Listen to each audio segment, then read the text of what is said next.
शोभा देखते हुए दूर जंगल में चले जाते हैं तो ग्वालवाल दौड़ते हुए जाते हैं, पहले भगवान को कौन छूता, जो पहले भगवान के हाथ लगाता है वो गर्व से कहता है मैंने भगवान को छुआ। कोई संगी बाजा बजाता, कोई बहुरों की तरह गाता, तो कोई उड़ते पक्षियों की छाया के साथ दौड़ता, कोई मेंढक की तरह कूदने लगता, कोई बंदरों की तरह कुप करके पेड़ों पर चढ़ते, कोई एक दूसरे की छाया को देख करके हंसते। देखो इसके नाक के ऊपर मुंह बेचारा फूक रहा घुमाता है। जिनकी चरण धूलि सैकड़ों जन्मों के साधनों के द्वारा योगियों को भी दुर्लभ है, वे परमात्मा आज देखो ग्वाल वालों के साथ लीला करते हैं। और इससे बड़ा ग्वाल वालों का क्या भाग्य होता है। एक दिन कंस का भेजा हुआ अगासुर नाम का राक्षस वही वन में आया। वो पूतना और बकासुर का छोटा भाई था। उसने विचार किया किसी कृष्ण ने मेरे भाई और बहन को मारा है, आज मैं बदला लूंगा, मेरे बंधुओं को तिलांजलि मिल जाएगी। वह दुष्ट अजगर का रूप धारण करके भगवान को निगलने की इच्छा से मार्ग में मुख फैला करके लेट गया। इसका गुफा के समान लंबा मुख था, पर्वत के शिखरों की तरह उसके दांत, एक फुट आकाश में, दूसरा फुट जमीन पर। पहले तो ग्वाल वालों ने वृंदावन की कोई एक शोभा समझी, फिर वे अजगर की कल्पना करके यूं कहने लगे भैया ये क्या अजगर लोगों को निगल देगा। एक बोला चिंता मत करो, हमारे साथ कन्हैया है, बकासुर की तरह ये भी मारा जाएगा। सब ग्वालवाल बछड़ों को लेकर के अजगर के मुंह में घुसने लगे। भगवान उनको रोकना चाहते हैं, अब वे सब के सब अजगर के मुंह में घुस गए। भगवान अकेले बाहर रह गए। भगवान अजगर को मारने का उपाय सोचकर भगवान भी अजगर के मुंह में घुस गए। देवता लोग हाहाकार करने लगे। कंस के अनुचरों को बड़ी प्रसन्नता हुई। ज्यों ही वह राक्षस सबको निगलने की इच्छा से मुंह बंद करना चाहता है, भगवान ने बड़ी तेजी से अपना शरीर बढ़ाया। अब तो अजगर के शरीर में प्राण वायु रुक गई। अजगर घबरा गया, आंखें उलट गई, व्याकुल होकर छटपटाने लगा। उसके प्राण अंदर का भेदन करके बाहर निकले। वो दिव्य ज्योति आकाश में स्थित हो भगवान के निकलने की प्रतीक्षा करने लगे। भगवान बछड़ों को, बालकों को अपनी अमृतमय दृष्टि से जीवित करके सबको साथ लेकर के बाहर आए तो वह दिव्य ज्योति सबके देखते देखते भगवान में लीन हो गई। देवता आकाश से फूलों की वर्षा करने लगे। ऋषि महर्षि सिद्ध गंधर्व विद्याधर जयकार करने लगे। बोले कृष्णचंद्र भगवान की जय। चारों ओर आनंद ही आनंद छा गया।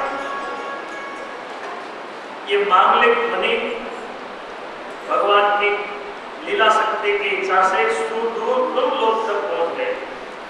ब्रह्मा जी भूलोक में आए, जय जयकार की ध्वनि सुनी, भूलोक में आए, भगवान की दिव्य महिमा देख करके वे चकित रहे। राजा अजगर का वह सूखा हुआ चमड़ा वृंदावन में लंबे समय तक ब्रजवासी बालकों के खेलने के लिए गुफा के रूप में परिणत हो गया।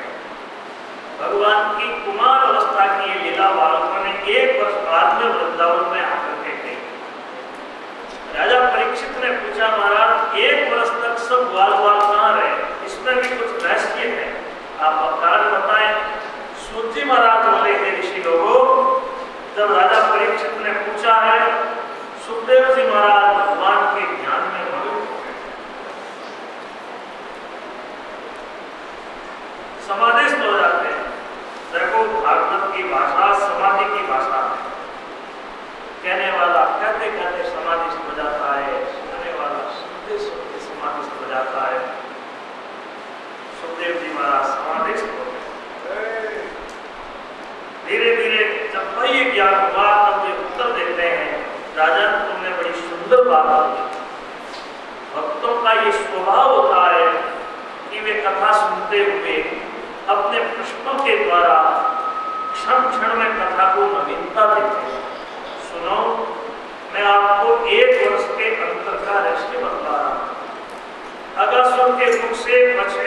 और द्वार वालों की रक्षा करके भगवान सबको साथ लेकर के यमुना किनारे आए।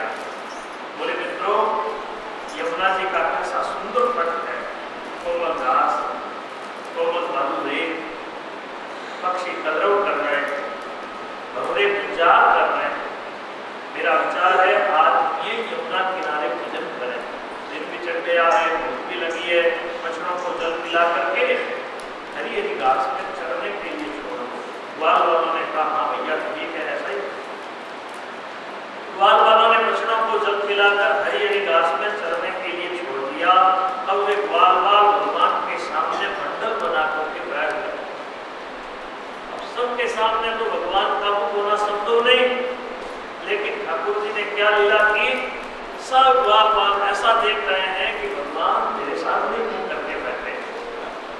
सबने अपने अपने भोजन केलों के पत्तों पर लिए, कोई बोला मीठा लाया, कोई बोला नमकीन लाया, कोई बोला दही भात लाया, कोई बोला चटनी लाया। एक ने कहा श्रीदामा ये देख बड़ा चक, उसने बड़ा श्रीदामा के मुंह के आगे किया। श्रीदामा ने मुंह खोला तो उसने खुद नहीं वो बड़ा खा लिया। इस तरह भगवान हंसते हुए हंसाते हुए ग्वाल वालों के साथ भोजन कर रहे हैं। भोजन करते समय भगवान की बड़ी सुंदर शोभा है। कमर में भगवान ने दुपट्टा बांध रखा है, दुपट्टे में बंसी लगा रखी है, सरंगी बाजा में माई दाई कान में दबाए हुए हैं, भोजन का ग्लास हाथ में है। हंसते हुए हंसाते हुए भगवान भोजन कर रहे हैं। आकाश में देवता लोग आश्चर्य कर रहे हैं, देखो यज्ञ भोक्ता भगवान ग्वाल वालों के साथ भोजन कर रहे हैं। भोजन का तो इधर क्रम चल रहा है, उधर क्या हुआ कि बछड़े घास चलते चलते न जाने कहां चले गए। भगवान बोले भैया बछड़े कहाँ हैं? सब ऐसे देखने लगे। भगवान बोले सब भोजन करो, सब तो बछड़े लेकर आ रहे। अब भगवान बछड़ों की खोज में निकले।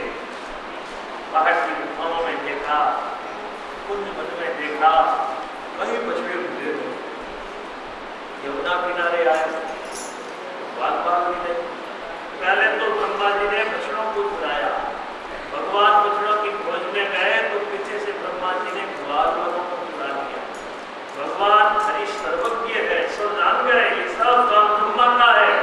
अब भगवान ने ब्रह्मा गौ गोपियों के संतोष के लिए रूप रंग आकृति में वैसे ही बछड़े भगवान वालों के रूप धारण करके आज बछड़ों को आगे करके अपने साथियों के साथ अपने अपने घर में आए। आज ग्वाल वालों की माताएं में साक्षात परमात्मा रूपी बेटों को पाकर इतने प्रेम से दूध पिलाती है कि देखने वालों को भी आश्चर्य होता है। भगवान बछड़े और ग्वाल वाल बने हुए 1 वर्ष तक लीला करते रहे। एक दिन क्या हुआ, गोवर्धन पर्वत पर नई ब्याही हुई गए नवजात बच्चों को छोड़कर जाकर कृष्ण बने हुए बच्चों को चाटने लगी। भगवान गोपों ने रोका तो वे रुके नहीं। राम जी ने देखा ये क्या लीला है, देखा तो सब लोग भगवान के दिखे। अब भगवान से पूछा तो भगवान ने संक्षेप में सब बात बता दी। अपना पुत्री काल बीता, ब्रह्मा ने भूलोक में देखा तो उतने ही बछड़े, उतने ही ग्वाल बाल, अरे असली कौन से हैं, नकली कौन से हैं, लोग रंग संख्या अवस्था सब बराबर। अब ब्रह्मा ने थोड़ी देर बाद क्या देखा, सब लोग चतुर्भुज रूप दिख रहे हैं। फिर क्या देखा, भगवान तो अभी तक भोजन का ग्लास हाथ में लेकर के बछड़ों को ही खोज रहे हैं। भगवान की लीला देखना ब्रह्मा जी के वश का काम नहीं रहा। ब्रह्मा अपने हंसवान से नीचे उतरे, भगवान के चरणों में गिर पड़े, स्तुति करने लगे। हे प्रभु, संसार में स्तुति करने योग्य केवल एकमात्र आप हैं। मैंने माया के अधिपति आप पर माया का प्रयोग करके महान अपराध किया है, आप क्षमा करें। नीलवेद की तरह सुंदर आपका श्याम विग्रह है, अद्भुत शोभा है, कुंडलाले बाल, की कैसी अद्भुत शोभा। मेरी और आपकी तुलना ही क्या, कहाँ तो मैं और कहाँ आप। प्रभु, बालक माँ की गोद में हाथ पर पटकता है, माँ कभी गुस्सा नहीं करती। ऐसे ही मैंने अपराध किया है, आप मेरे अपराध को क्षमा करो। यहाँ 40 श्लोकों में ब्रह्मा जी ने लंबी चौड़ी स्तुति की, लेकिन देखो भगवान गुस्सा से बोले नहीं, क्योंकि भगवान को अपने भक्तों की जुदाई अच्छी लगती है भगवान से, ग्वाल वालों को ब्रह्मा ने अचानक अलग कर दिया। तो भगवान बोले नहीं, मौन से ही जाने की आज्ञा दी। ब्रह्मा जी के जाने के बाद भगवान बछड़ों को लेकर यमुना किनारे आए। ग्वाल वाल बोले अरे कन्हैया, अभी तो हमने एक ग्रास भी नहीं लिया, आप तो बहुत जल्दी आ गए। देखो भगवान को ग्वाल वालों से पूछे 1 वर्ष बीत गया, लेकिन ग्वाल वालों को एक क्षण मालूम हुआ। अब सबने भोजन किया, फिर भगवान सबको साथ लेकर वृंदावन आए। वृंदावन में आकर के ग्वाल वालों ने कहा अरे बाबा, भैया कन्हैया ने अजगर को मारा, हमारी रक्षा की। आपने जो पूछा कि 5वें वर्ष का चरित्र 6वें वर्ष में क्यों कहा, उसका कारण यही था। जो श्रद्धा भक्ति से भगवान के चरित्र को सुनता है, ब्रह्म स्तुति का पाठ करता है, उसकी मनोकामना कृपा से पूर्ण हो जाती है। भगवान अपनी पावन लीला से ब्रजवासियों को आनंदित कर रहे हैं। अब आगे के प्रसंग में भगवान गोचारण लीला में रेणुकासुर का वध करते हैं। बीच में आधे घंटे का मध्यम विश्राम, आधे घंटे के मध्यम विश्राम के बाद फिर आज हम गोवर्धन लीला का आनंद लेंगे, रासलीला में सम्मिलित होंगे, अपने जीवन को